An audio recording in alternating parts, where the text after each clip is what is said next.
Welcome to True Crime Garage. Wherever you are, whatever you are doing, thanks for listening. I'm your host, Nick, and with me, as always, is a man who was born to love volcanoes. Here is the captain. It's good to be seen, and it's good to see you. Thanks for listening. Thanks for telling a friend.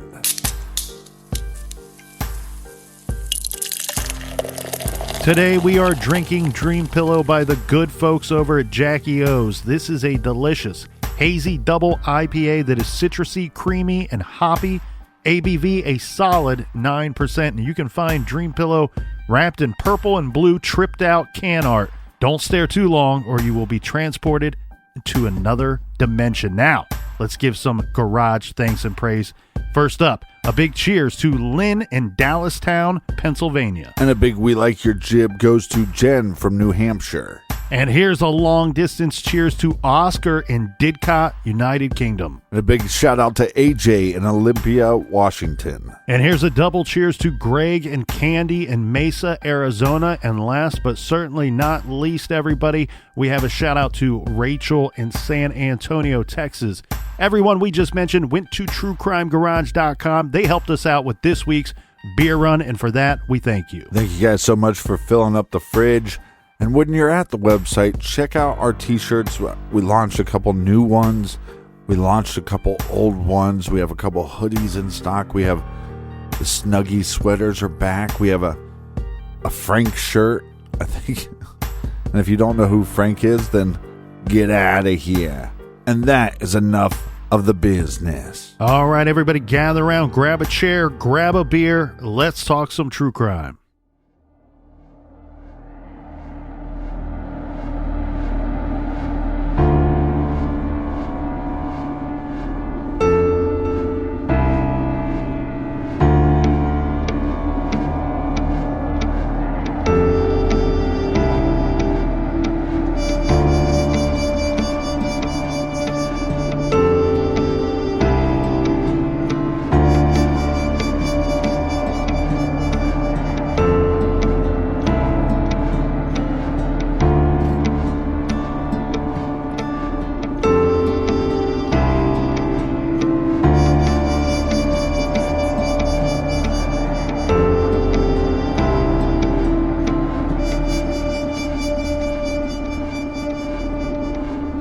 This week, we travel across the sea to the Emerald Isle to look at an ongoing missing persons / death investigation case in Northern Ireland.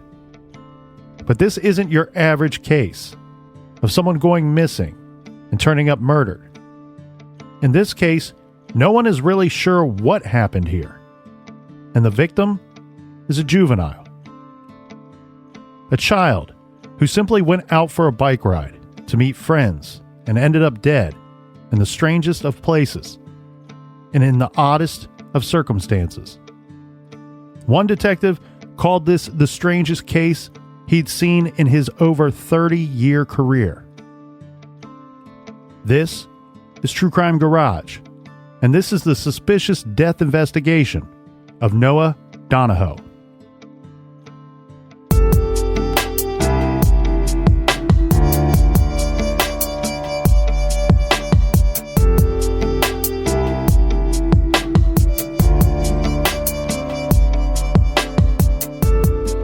On Sunday, June 21st, 2020, Noah Donohoe, age 14, set off on his bike around 5:30 p.m.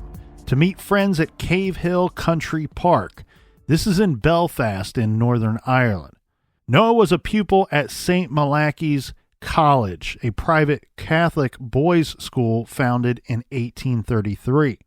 According to the Irish News, Noah was meeting a group of school friends to work towards his Duke of Edinburgh Award. Now, the Duke of Edinburgh Award is a civic self-improvement award given to young people who complete the requirements of each level. At Noah's age, the 4 requirements would be community service, mental skill building, physical recreation, and adventurous journey. This last one requires that an adventure be completed with a group of kids working together, which was pre-approved by an award leader. When Noah left the house, He had a large backpack containing his laptop and some books he anticipated needing for the day's activities. Noah is regularly described in the media as a talented cellist. At school, he played rugby and basketball and sang in the choir.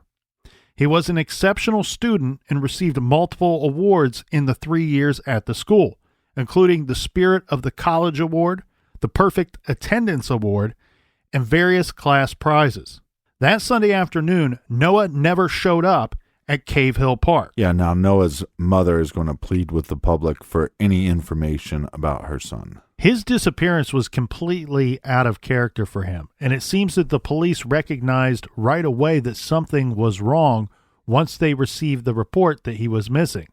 Noah was widely described as last seen wearing a black skateboarding helmet, a khaki green North Face jacket, gray sweat shorts with an emblem on one leg, a tie-dye blue hoodie, Nike sneakers with a bright yellow swoosh, and a khaki backpack. Noah's missing persons case became big news in Belfast, with people holding vigils and participating in searches. In fact, according to the Belfast Telegram, his case became one of the biggest missing persons cases in the history of Northern Ireland. On the day that he disappeared, on that Sunday, searches Sunday night and Monday, focusing on the area he was believed to have been heading to, Cave Hill Park, came up empty. But on Monday night, police received news that a woman named Karen Crooks called in. She had heard all about the missing boy, as it was all over the news. Right. She told police that on Sunday night, so this was right after Noah went missing, he left his home at 5:30 p.m., she found a black Apollo mountain bike lying in the road at her Northwood Road home. This is a residential area. So at the time, she just assumed some neighborhood kid left his bike and would come back and get it later. Right. She left it in front of her house and went to work on Monday morning. It is an odd place to find a bike. Maybe you'd see one on the sidewalk. We don't know the area, so we don't know if there was sidewalks, or maybe you'd find a children's bike in somebody's yard. But in the street, I think that's a little suspicious. So on Monday, she heard about Noah from the news and the description of his bike, a black Apollo mountain bike. Mm-hmm. So when she went home, she finds that the bike is still in her yard. No one's come to retrieve it. She called the police at 7 p.m. And on Tuesday, police confirmed that it was, in fact, Noah's bike. So police now had an idea where Noah had gone.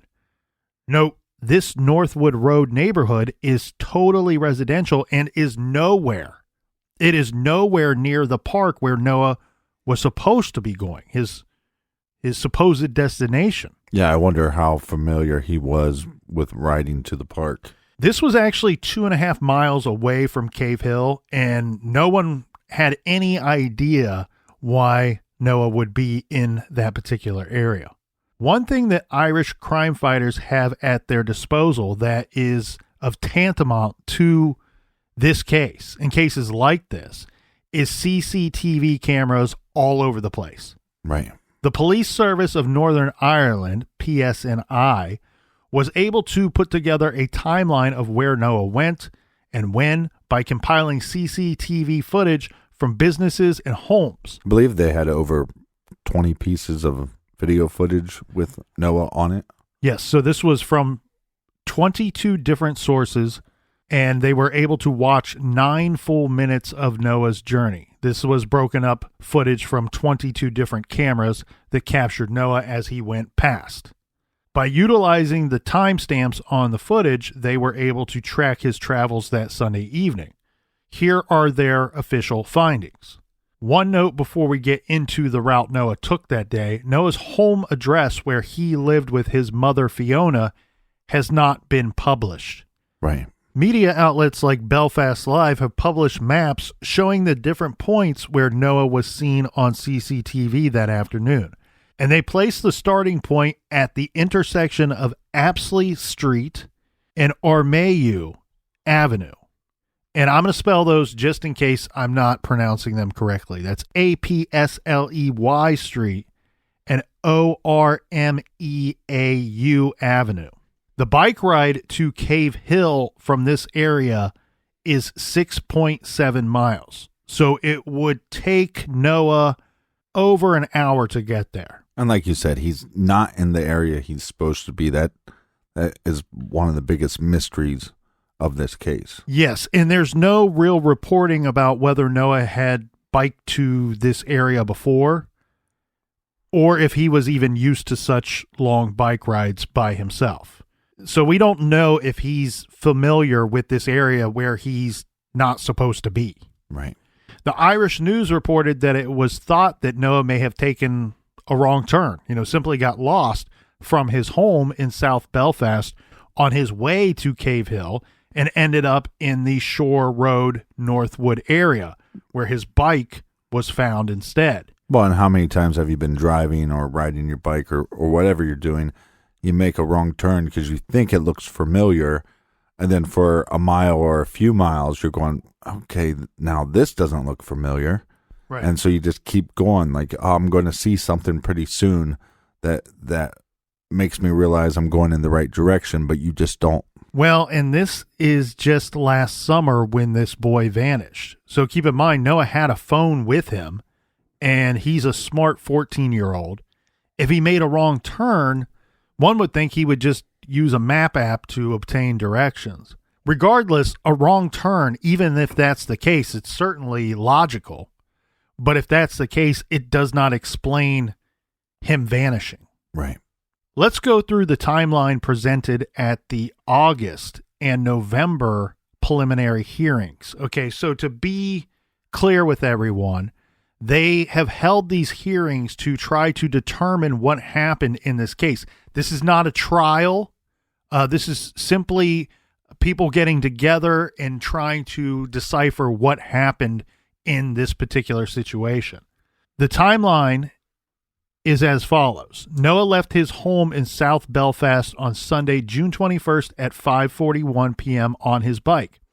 He had on his jacket and his backpack. He then traveled along Ormeau Road at 5:42 p.m. towards the city center before cycling through Victoria Square at 5:49 p.m. Then he hit Corn Market, High Street, and Royal Avenue, this at 5:50 p.m. So several different roads, traveling pretty fast along on his bike, covering a decent amount of ground. Noah was then seen traveling alongside the Art College near the corner of York Street and Frederick Street at 5:53 p.m. CCTV footage shows Noah traveling toward York Gate, by which stage Noah is clearly seen to no longer be carrying his backpack. Weird stuff. He's not interacted with anybody. He's simply traveling on his bike. And when we get to this clip, we can't see a backpack. He's no longer carrying his backpack.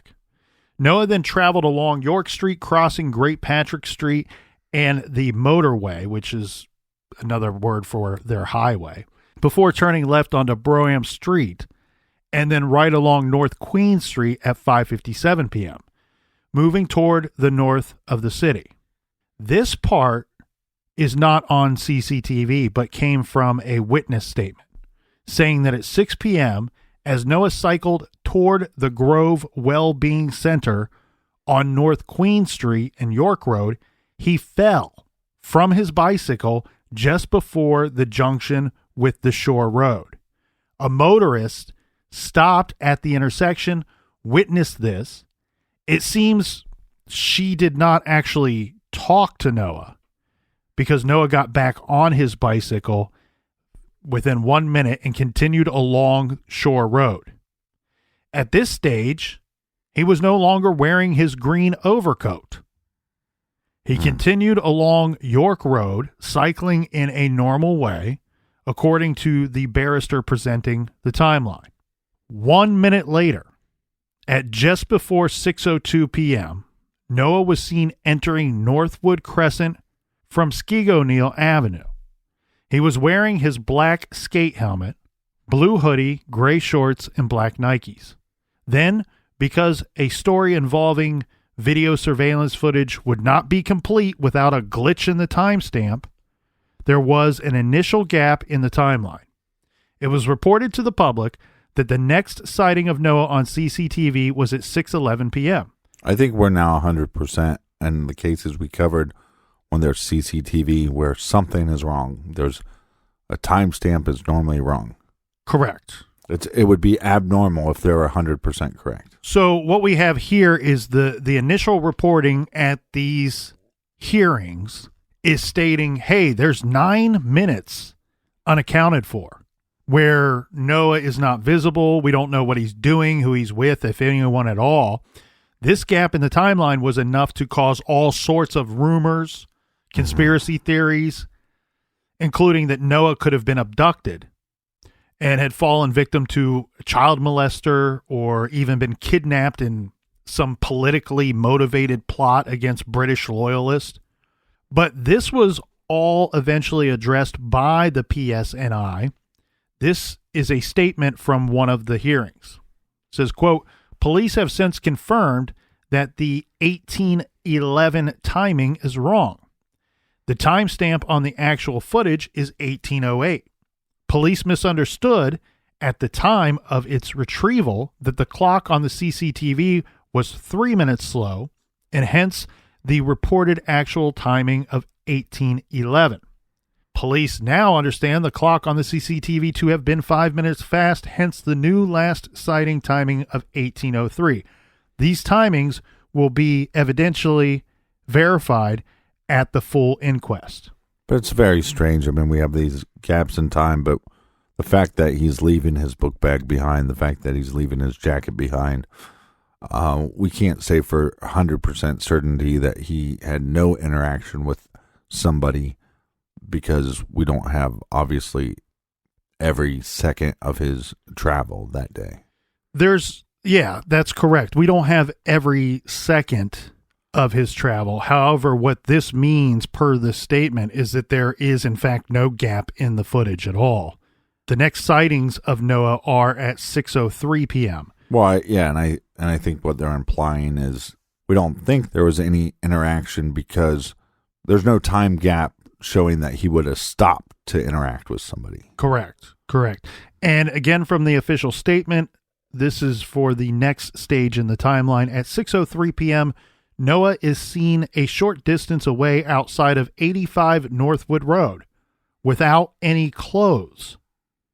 He is seen on this CCTV to go between numbers 89 and 91 Northwood Road, which leads to an area of waste ground behind the two houses.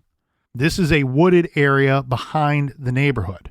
Okay, just to recap, no real gap in the CCTV footage. Footage pulled from 22 cameras where we can see Noah traveling along on his bicycle. However, there are articles of clothing that seem to be disappearing as he continues on his adventure. That doesn't make any sense. First the backpack, then his jacket. Yeah. And then to the point where he's visibly naked. Right. So he's then seen walking in this residential neighborhood naked. The CCTV footage that captured this was from a camera on the Northwood Road home of Linda Patterson. So we are, at this point, no possessions, no clothes, and his bike is gone at this point. Correct. Now, Linda Patterson,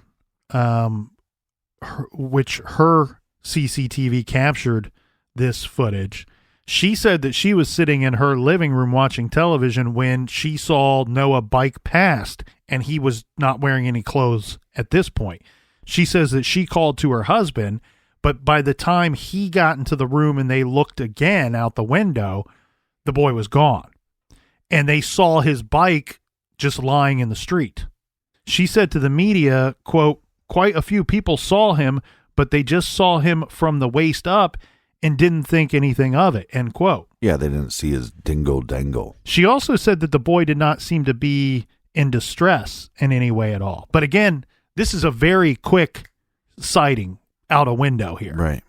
This is the last footage showing Noah Donohoe before he vanished. But here's what we do have, though, is we do have at some point that we know that there's a mistake between law enforcement and the information on the CCTV. So I think some people wonder, is there possibly more mistakes that law enforcement just didn't catch?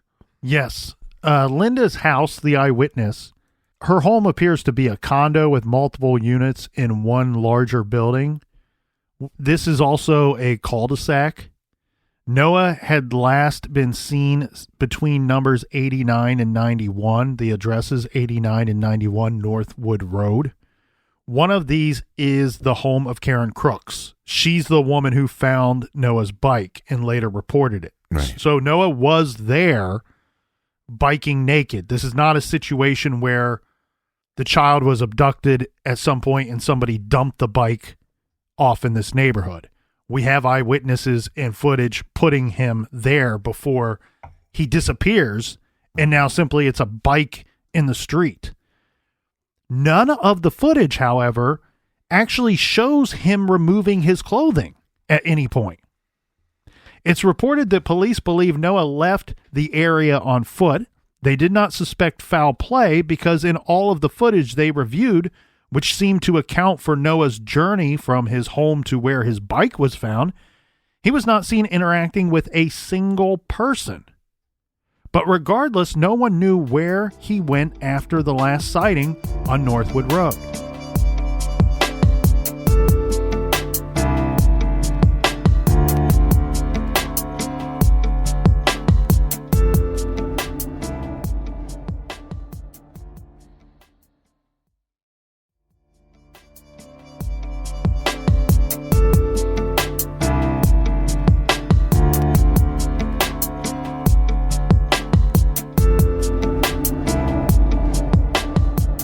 All right, we're back. Cheers, mates. Cheers to you, Captain. I want to give a cheers out to a good friend of ours, Larry Finley. Yes. Passed away within the last week.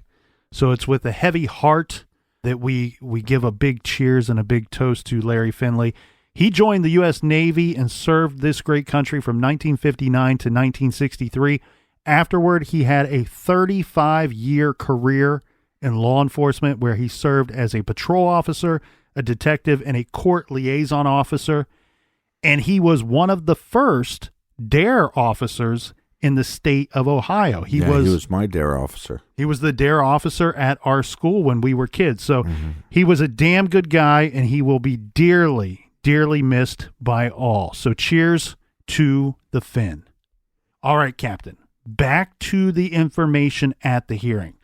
It was reported to the court that on Wednesday, Noah's helmet was found by a member of the public on Northwood Road.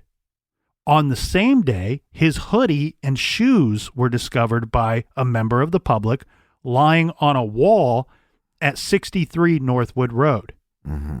Clearly, he had discarded his clothing and then gotten back on his bike. And I'm saying that with a question mark at the end. And where were the rest of his clothes? You know, we don't have his jacket, his shorts. So now that the police knew that Noah was biking along naked and the witness had reported seeing him fall off his bike, people began to speculate that perhaps Noah suffered some kind of head injury during this fall. You know, we reported he was wearing a skating helmet, but regardless, theories abounded that perhaps he suffered some kind of concussion underneath the helmet. The fall from the bike and the motorist saying that he may have hit his head is what led police to believe Noah might have been disoriented, got lost, or was simply hiding. The PSNI superintendent, Clark, said, quote, "The one thing we are majoring on is that he has in some way suffered a head injury, which led him to being disoriented.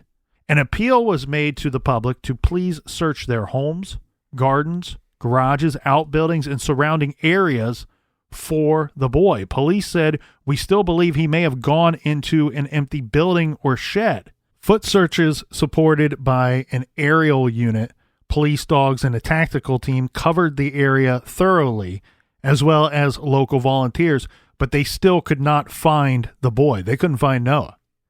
The fall from the bike could not explain one thing: Noah shedding his backpack and coat, because this would be before the fall.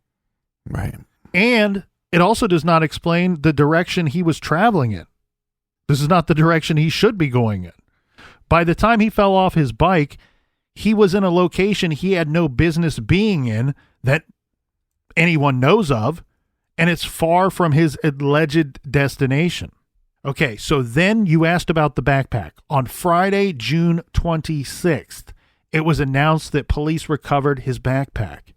Here's what happened. A known drug addict, his name is Daryl Paul, age 33, found the backpack, he says, leaning up against a wall. We don't know exactly where. He ransacked it, and he tried to sell off some of the items he found inside of the backpack at like they call it a cash converters shop, but I imagine it's like a pawn shop. Mind you, there's the laptop computer inside this backpack. This was 2 days after Noah went missing on June 23rd. For unknown reasons, the store refused to buy it. Paul was arrested that week on unrelated charges and was sitting in jail. Meanwhile, this is bizarre, an anonymous call to police informed them that Daryl Paul was in possession of the computer, backpack, and school books with missing child Noah Donohoe's name on them. Mm-hmm. So they don't find these items on this dude when they arrest him on unrelated charges.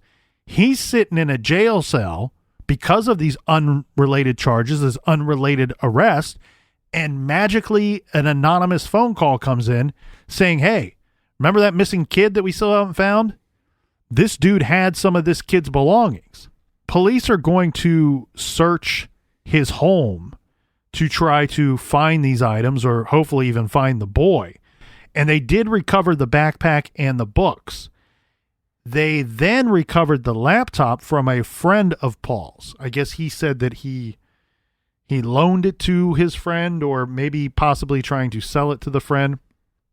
Again, we look at these cases and we say, if you could have just, one question answered, this case, you're going to have a whole long list of them. But here, at this point in the timeline, I would be fascinated to know who called in this anonymous tip about these belongings. This lead is strange, too, because it turns out there was no possibility that Daryl Paul had anything to do with what happened to Noah. And this is per a police statement. Quote, CCTV footage confirmed that the individual who took the bag was a number of miles away when Noah was last seen with the bag at or about the art college. Right. This individual is being investigated for the offense under the Theft Act, and the police will deal with this matter separately. So, Paul, per CCTV footage, they can put this guy at a completely different location, miles away from where this boy was when his backpack disappears off of his body, off of his person, on the CCTV footage. Right. According to statements made at the preliminary hearing, Noah's phone was discovered within a few days of his disappearance. This was near a playground on North Queen Street. A citizen found the phone and turned it in. It was reported that both the phone and the laptop were undergoing forensic examination, as one would expect, although initial investigation did not discover anything useful or any useful information on either of the devices. Right. We don't have any record of him making connection with somebody through these devices. Yeah, it doesn't seem to be communicating with anybody. As far as we know, he's not looking up a map app to indicate that he's aware that he's lost. Again, we also don't have any communication of why he would be in that area and not heading towards the park. So as you will recall, the final piece of the CCTV footage showed Noah walking naked near a house on Northwood Road, where his bike was found. Searches of the area at the time turned up nothing. But by Thursday, police seemed to be on to something. And we say that because by that Thursday, they're now asking everyone to stand down on their public searches. Remember, they were asking the public for help, for information, and for them to search their properties. Right. They're now asking the public to stand down. On Saturday, June 27th, 6 days after Noah was last seen, there was news. Police found Noah's body at 9:45 a.m. in a storm drain complex underneath the Shore Road area. Search and rescue teams had been searching the complex apparently for several days, Captain.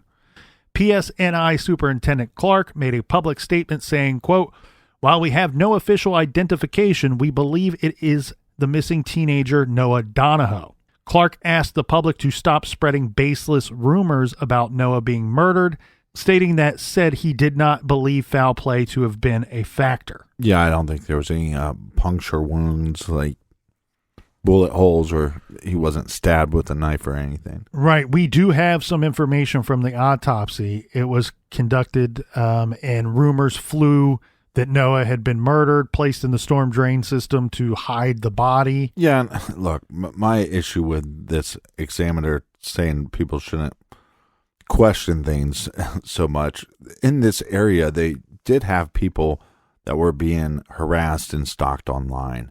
So it's not out of the norm for the public to have some questions about that. We have a missing child that we have on film, basically removing all his belongings.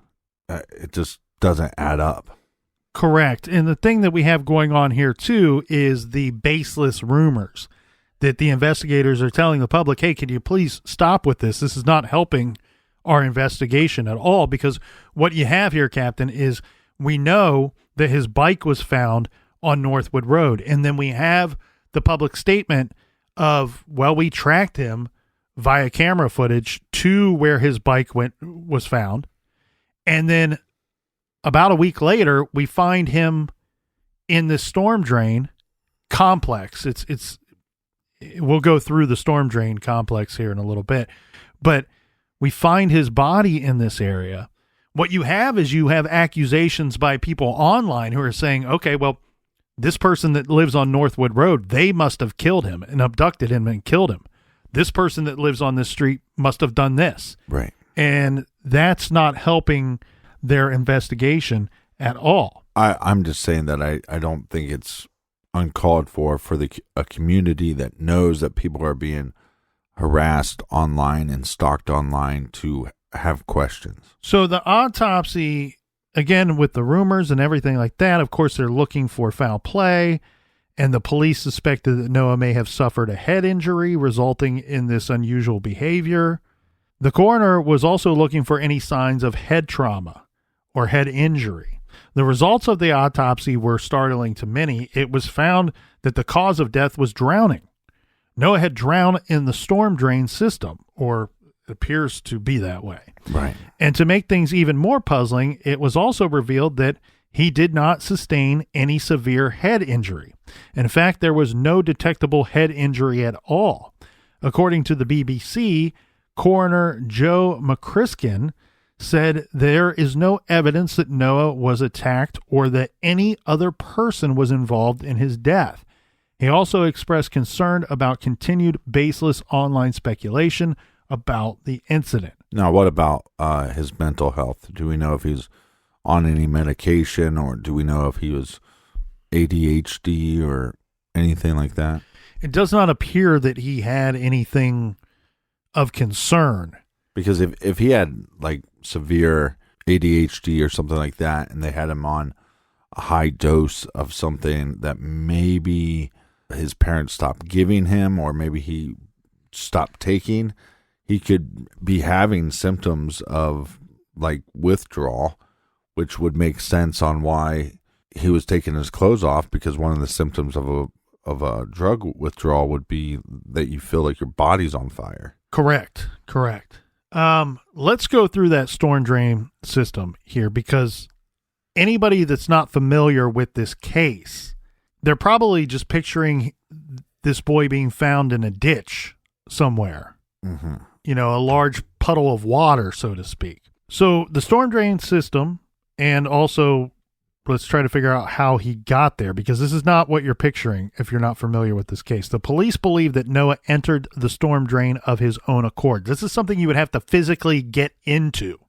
Yeah. And the police say that they know exactly where he went in. Now, we don't know exactly how they quote unquote know this, but they figured out that he was in the drain system and went in to search for him and ultimately retrieved his body. There's an obvious location where he could have entered if you believe that he's entering the nearest to where his bike was found. So that could be how they quote unquote know that he entered the storm drain system at this location. I don't think anybody knows anything in this case, is why I'm using air quotes there. Yeah, nobody Nobody knows anything. Nobody can see that you're making air quotes except for me. But I think the thing here, the evidence that they're just not pointing out, which is obvious, is that there's latches with locks on these storm drains. So, process of elimination, if all of them are locked going forward, the next 5 are locked and the 5 behind us are locked, but this one isn't. I think that's where they know the point of entrance. Yeah, so remember Karen Crooks, the nice lady who found Noah's bike and reported it. The entrance to the storm drain where it is believed that Noah went in is at the bottom of her yard, behind her home. Now, this is not a manhole or one of those small under the curb openings like we see in our cities here in the U.S. Mm-hmm. This drainage system is massive. It's a maze of underground tunnels spanning 1 kilometer. And the drains themselves are huge. Yeah, I'm not saying it looks just like this, but if you think of like Stephen King's It, it's exactly what I thought of. The dairy sewage system, that's what I'm imagining. These have been described as culverts carrying underground waterways, and the entrance behind the Crook's home is a very imposing looking opening. Photos of the access point to the storm drain system it is thought that Noah entered are available online. The entrance is a very large concrete opening that descends into the ground, almost resembling the entrance to an underground tomb or maybe a crypt. And the opening is topped by a very imposing iron barred grate, clearly intended to keep people out. So the grate intended to keep people from going into the drain system. At first, there was some question as to whether Noah could fit through the bars. Karen Crooks said her small boys, their ages are 5 and 7, told her when they were discussing the case that they were able to squeeze through and had done so. The bars were 7.5 inches apart. Now, that's according to the Irish News. Keep in mind, Noah's 14. He's not 5 or 7. So I think it's highly doubtful that Noah could fit through such a small opening. And as the captain pointed out, I don't know. He's rail thin. Well, as you pointed out, we would later learn that this grate, it was unlocked. Yeah. So it's intended to keep people out, but if you don't put a lock on it, it's the same as any unlocked door. Anybody can walk through the thing. Right. This could just simply be a tragic coincidence. I guess the complex had been inspected on June 18th, just 3 days before Noah died, but the inspection failed to note that the access hatch was not locked. Right. So on June 21st, when Noah had, for unknown reasons, decided to enter the storm drain, it was unlocked. The infrastructure officials placed a padlock on it on June 24th. This is after they discovered that the police were considering whether Noah could have gone into it. Yeah, 3 days after. This is 3 days too late. So again, from the public's perception, right, you have this boy who went into what should appear to be a locked grate, and it's going to be reported as such. Now you're wondering, how did he magically end up in there? And then you find out, well, it was only locked just before they found him. It wasn't locked on the day that he went missing. Wait, hold on. Did you smell that?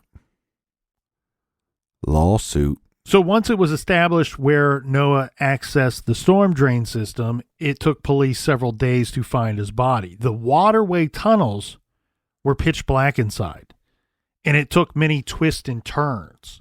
The PSNI Superintendent Clark told the media that the storm drain system searches were, quote, extremely challenging. Well, and what's going to be very challenging here is that even if they say he died from drowning, again, like we've talked about the case yesterday, fire destroys evidence, water destroys evidence equally. Yes, and the superintendent included this in his statements about finding the body, saying, in my 30 years in the police, this is one of the most unusual missing person inquiries that I have dealt with.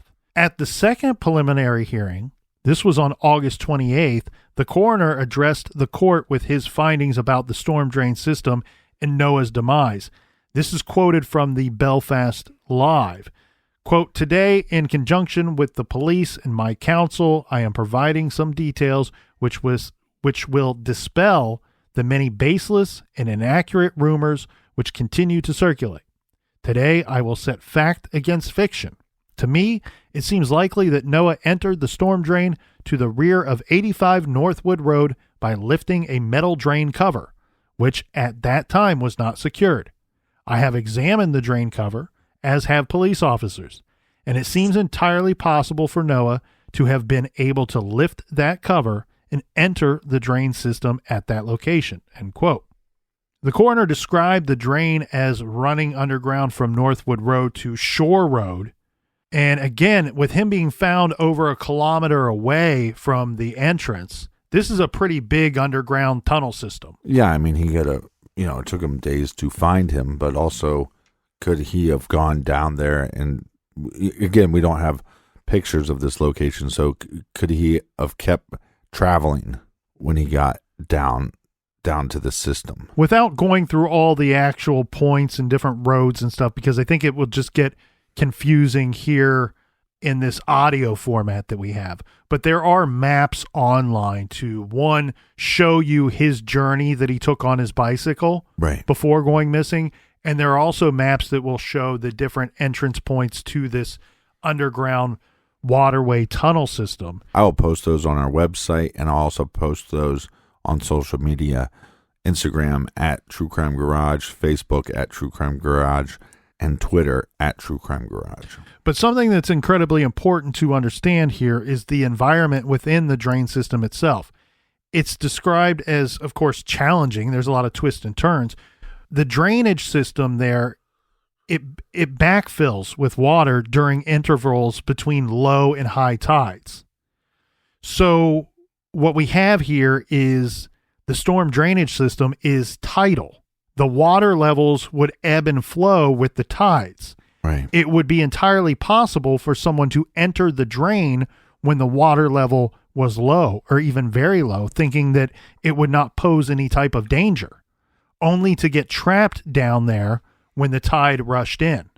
On July 6th, Fiona, this is Noah's mother, issued a statement that read, in effect, at this time we are working with the PSNI on matters which are outstanding to the investigation, and we are seeking answers to questions which arise.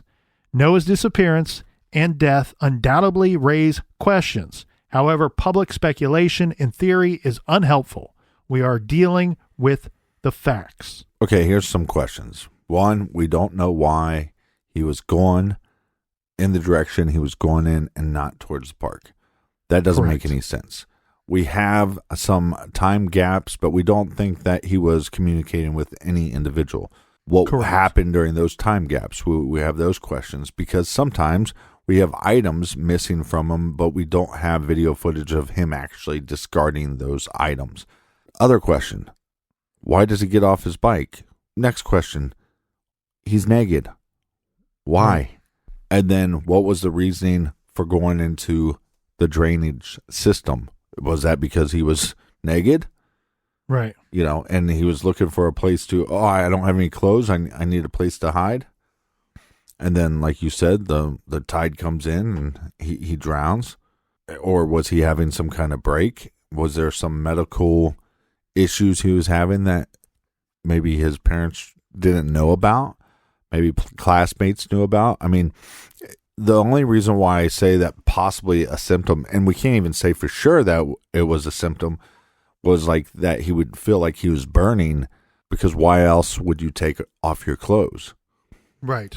So as far as like misdiagnosed, like a disease or something, it is a symptom, a rare symptom of MS. I think there's even some stuff to do with diabetes and stuff. Mm-hmm. But again, like I said, did he have some kind of attention deficit disorder where they pulled him off his medication, or did he have a mental thing that he was on some kind of narcotics that they pulled him off and he started going into some withdrawals and just didn't know how to handle himself? I mean, he's only 14 years old. Well, and some people that have never heard of this case are probably asking, why is the garage covering this one? Well, first of all, it's been requested, Highly requested, yeah. And then second of all, for a week while this child was missing, it was considered by the public to be an abduction and possibly a murder. Right. Then he's found. Then the autopsy's conducted to confirm that he drowned, and it's believed he drowned in this drainage system. Well, a good amount of the public still question what the hell happened here. And so we have to look at this, put it under the garage microscope, and wonder if there was a crime that was committed here. Now, on August 9th, his mother put a post onto Noah's Facebook page that says, "Why do we not all wake up? My son died. We have no answers. We have nothing. Please start questioning why I have no answers."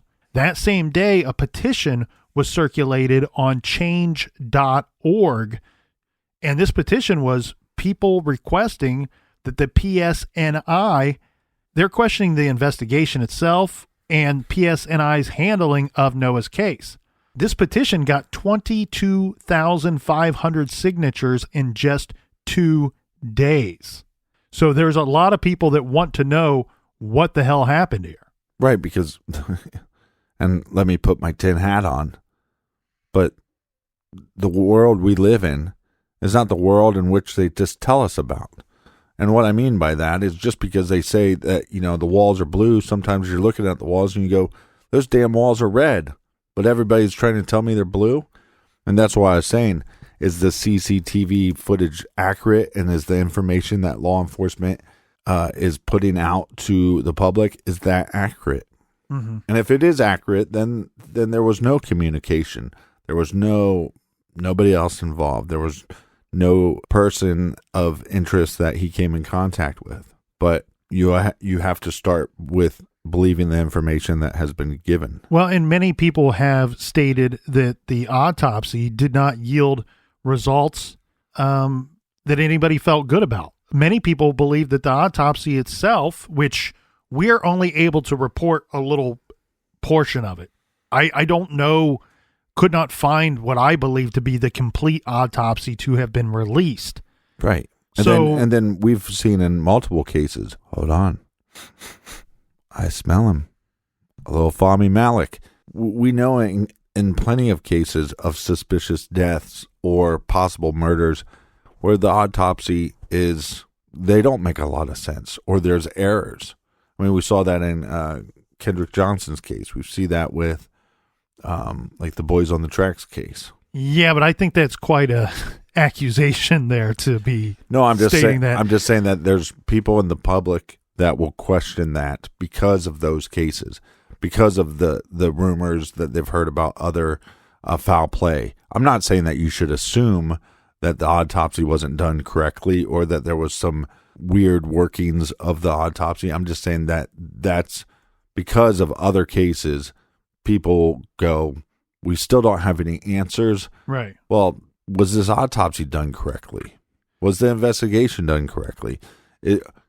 Do the parents actually know, but they're hiding something from us? Yeah, and you're right. Many people have put forth the idea that the autopsy only presents more questions than it did answers. There was to be an inquest in the case of Noah Donohoe's death that was set for this week. In fact, it was set for Monday, January 18th, 2021. It appears that has been postponed because of the COVID situation. So now what they're saying is, and I'm going to pull up this article here because this is a very fluid situation. Again, there was supposed to be a preliminary hearing where they were going to go through everything, all of the facts of the case just earlier this week. What statements have come from that is that, one, it's to be postponed. There is some type of further hearing, which I don't understand the difference in what these hearings are, and I'm not going to pretend to. But what I'm seeing here, Captain, is that a further hearing will be conducted on April 12th, 2021, so this year. However, the formal final inquest will be held January 10th, 2022. Per that, we're going to be left with little in the way of answers until we have that, I guess, that final formal inquest, that final formal sit down. Yeah, this is definitely a case that we're going to need to revisit on off the record.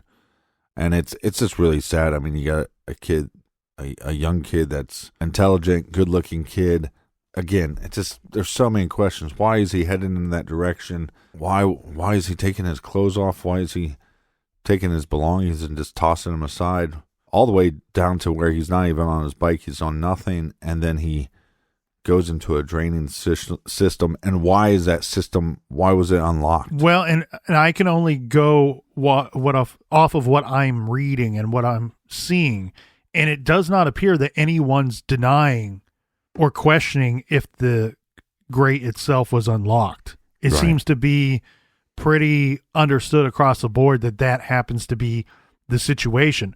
What is completely bizarre, and I think, I saw somebody post this, and I think this is the only way to describe this case in this situation. We had the chief inspector who says this is the most bizarre missing persons inquiry that I've seen in my 30 years on the force. But take that a step further, the best way to describe this is someone said this case is a real head scratcher. And that's exactly what it is. This case is fascinating to me. I have no freaking clue what happened in this situation, because we can say things like, well, maybe there was a mental break. Okay, there's no history. There's no evidence leading up to this event of that we've been made aware of. We can say, what about drugs? What about a toxicology report? He doesn't seem to have been a drug user, number one, and number two, there is no report of what was found or not found in the boy's system.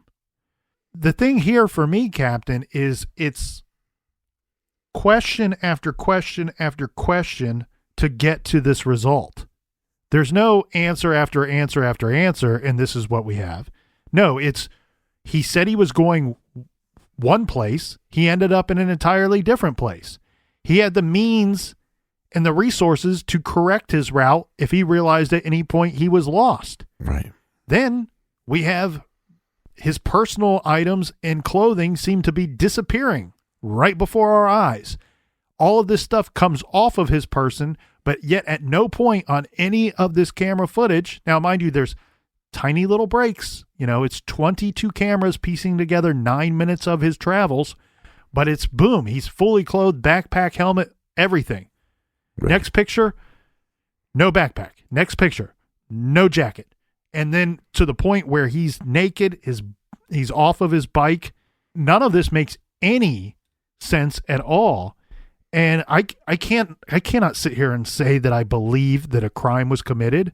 I can say that 100% there is a huge mystery before us. I feel bad for Noah, and I feel bad for his parents and the community, and hopefully by April we have some more answers. Yeah, this case is so intriguing because it's just so bizarre. It's perplexing. It's tragic. By all accounts, Noah was a lovely boy. He and his mom were very close. He was someone that would not be expected to behave in such a strange way, at least as far as the mainstream media has reported. There were no background issues that would indicate that Noah was anything but a normal teenager being raised in a loving household, even attending a rigorous religious school and working on being the best that he could be. So what on earth happened to him that day is anyone's guess at this point, and no theory makes complete sense. I've reviewed all the popular theories online, and I can poke holes in every single one of them rather quickly. It is very interesting, and it will be very interesting to see whether the inquest is able to provide us with any answers.